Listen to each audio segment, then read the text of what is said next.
Those were temporary park homes, 2 FE sport field, and we then needed to construct 22 standard classrooms, 5 multi-purpose specialist classrooms, 1 media center plus storerooms, 1 teaching room, 1 team teaching room, a borehole upgrade of ESCOM supply line, a clear view fencing, new sport field, combi court, netball field, 1 administration block, 1 gatehouse, 1 SNP kitchen, construct a girls ablution block, as well as boys ablution block, female teachers and male teachers, as well as disabled.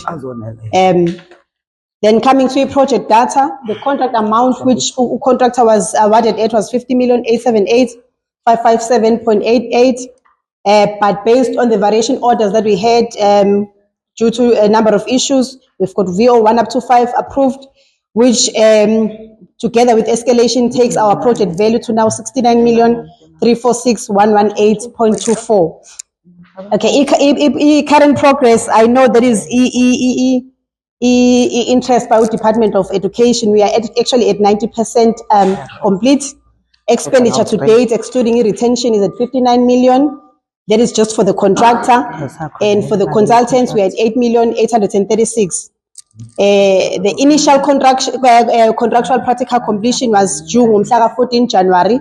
But as I had alluded, that because of the project, obviously we had some VOs, and obviously that required that we revised the completion dates with the extension of times approved from number 1 to number 3. The contractual completion date is 13 June 2026. Ma'am, I'm going to emphasize a lot because we've had some requests from the client. I want to believe that we'll be able to discuss it together, because contractually, our contractor has up until the 13th of June 2026 to finish everything on site. However, we do have some blocks that are ready. We have received a request through education to say, can we hand over what is ready? But obviously, there are critical items which we'll need to do and agree on, which are our requirements for practical completion. I do not know if we want to do this here or maybe outside of the meeting so that we come to some sort of an agreement. Remember, when we take practical completion, we need to have fulfilled some contractual obligations. So obviously, there will be your electricity and water, which is an issue right now, and obviously external works. But I want to propose that we have the discussion outside to say let's not wait until the 13th of June 2026 when the blocks are ready, but we can have that discussion outside of the meeting. Okay, the next one was just reflecting penalties, which are 17,700 a day, but to contractors not on penalties because there is an approved extension of time taking him to the 13th of June 2026. Okay.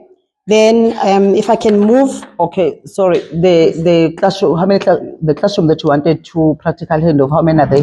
I want to believe all of them are ready. The consultants confirmed, which is 22.